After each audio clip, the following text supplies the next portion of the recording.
So now we move on to the one wave symbol, and we're going to adjoin some text onto this. So we have the mood board up top as before, and the pin boards to the right. What I wanted to do was maybe get something that was similar to the Rip Curl font, because I quite like this. And if we look back at the logo design questionnaire, the client does state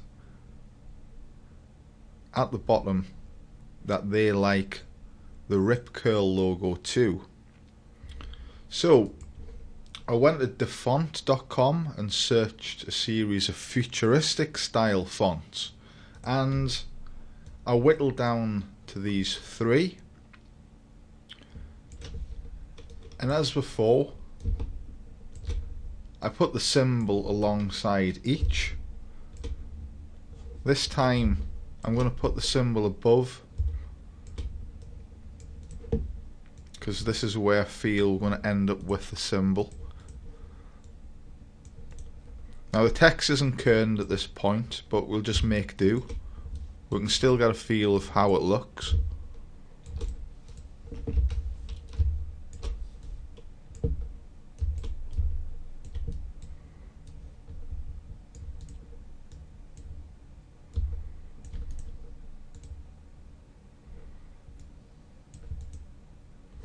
Now with that done, I'm decided upon the first option because I feel like this font resembles Rip Curl a bit more closely than the other two, and I think it flows nicely. So I'm going to delete these, and I'm going to use this logo as a basis to revise. So now I'm going to make a copy of this by selecting it, Alt Shift dragging down with the left mouse button, and I'm going to go to type, and I'm going to go to create outlines to make shapes of the font. So this makes it easier to kern, and that's exactly what we're going to do now. So bringing the R closer to the S, zooming in helps a lot at this stage. F closer to the I, bringing the whole of the word point closer to first.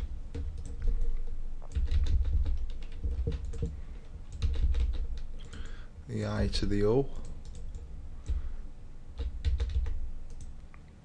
and finally the T closer to the N.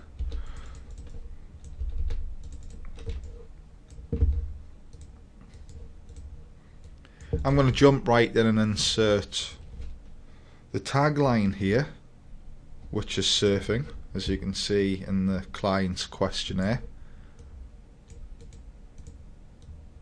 There we have it at number 2.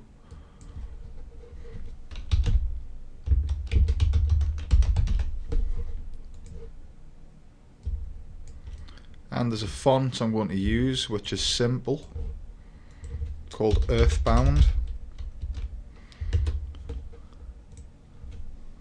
That's a nice simple font for a tagline.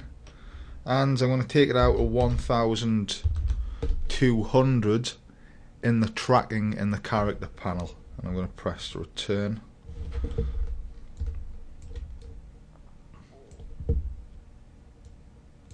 Now the main text of the font is a nice italic which suggests movement or speed, which is appropriate in a surfing logo. So I'd like to make the tagline italicize also to match this text and give the same feel. So highlighting it and going to the character panel, clicking below the font name, we should be able to select an italic option. So there we have it there. Some fonts don't have an italic option, so in that case we do the following. We go to the transform tool, free transform tool in the tools panel, and we click upon that, and we click the top of the box.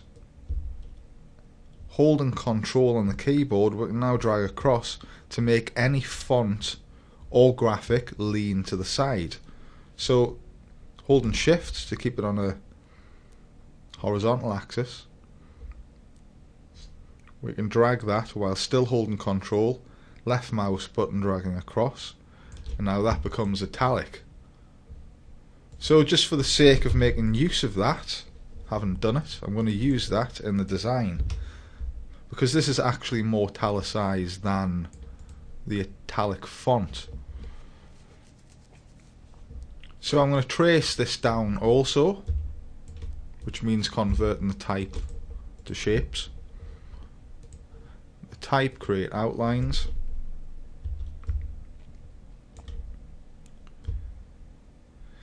Now, although I do feel this looks okay at this point, the text that is, I'd like to put some bullet points at either side of the tagline, and I'm doing this just for a sense of balance and to fill in the white gaps somewhat between the end of the G and the start of the S.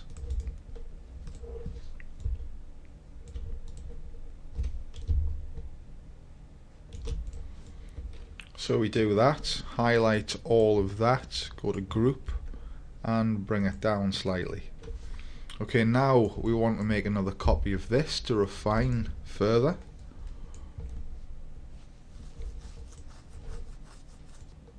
So I still feel as if this is too airy at the bottom, there's too much space. So what I'm going to try is a horizontal line, or a rule as you might call it, using the rectangle tool. I'm going to drag a rectangle across, not too thick, and that'll do, so that this line matches the italics of the font. What I'm going to do is draw a rectangle, and I'm going to move to the corner of the rectangle until I get the arrows to rotate it. I'm going to zoom in and I'm going to match the angle of the font.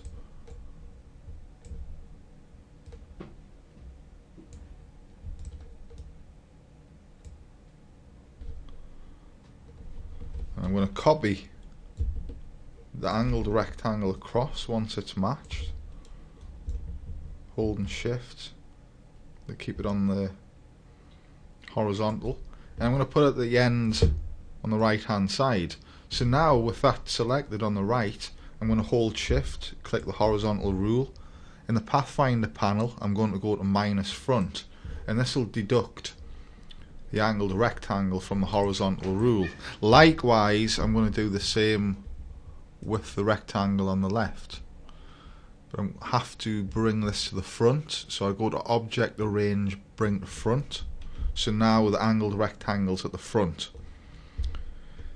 So holding shift rather, clicking the left mouse button and selecting the horizontal rule, we'll do the same again.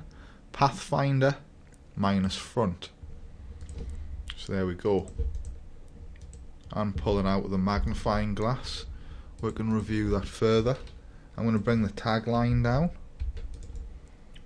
and horizontal rule and tagline. Okay, so now reviewing this logo as a whole, it's just occurred to me that the symbol looks like a capital D.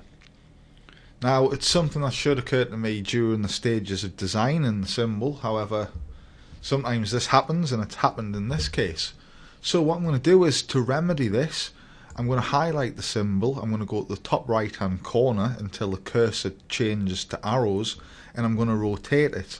With that simple rotate, I can now take away from the feeling that this symbol's a capital D, whilst emphasising the peak of the surfboard on a wave.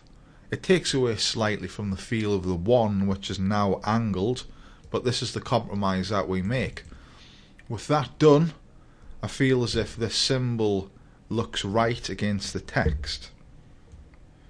Now at this point, I could give some life to the text and I could apply an effect, but if applying an effect to italicized text, particularly an arc, which I had in mind, we'll see the result. So we click Effect, Warp, Arc after grouping all the text, and we click Preview. Let's just take it up to 24 just to emphasize this point, and we click OK. Now you'll see that text looks a little bit wrong when it's arced. This is due to the fact that all of it's italicized. So if we wanted to apply this effect, we'd have to rebuild the text again with non-italicized characters, so that when it's arced it looks correct and doesn't lean too much to the right. So this is where our revisions come into play again, above. So we can select the original font, which is electrified. So we go to edit, copy that, we scroll down, and you can see beneath the name of the font in the character panel, it's currently on bold italic. Click that and we just select bold. This should rid of the italicized text, and there we have it. Downside is we do need to go through the kerning process again, but we'll do that quickly. We'll go to type, create outlines, and object ungroup.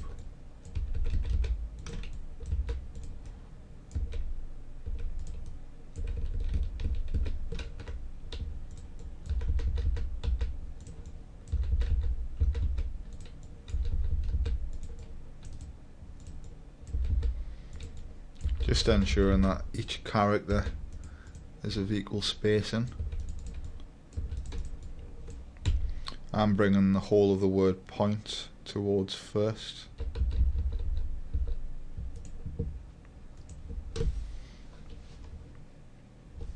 And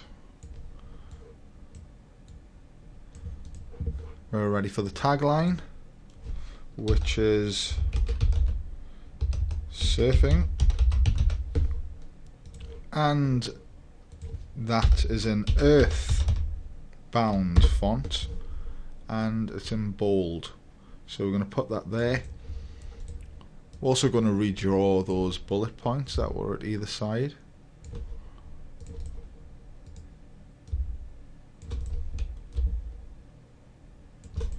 And we're going to draw the horizontal line once more.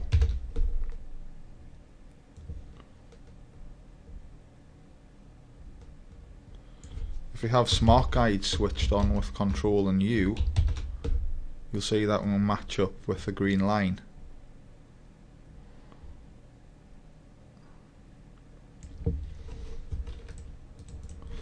And we'll increase the size of that again, and we'll just ensure that the tagline and the bullet points are grouped. Bring this down for spacing. Group all. Object group once highlighted, and we'll bring that down. I'm going to go to type, create outlines, so that the tagline is now shapes and not a font. I'm going to make that a little bit smaller. Scroll down to refine and ungroup, and I'm going to go to that effect again, warp arc, and now we're going to have a better result. Taking that down slightly, clicking OK, bring that down, and we'll go to object, expand appearance, so the outlines meet that of the effect, and we enlarge that, and that marks the finished logo ready for colouring.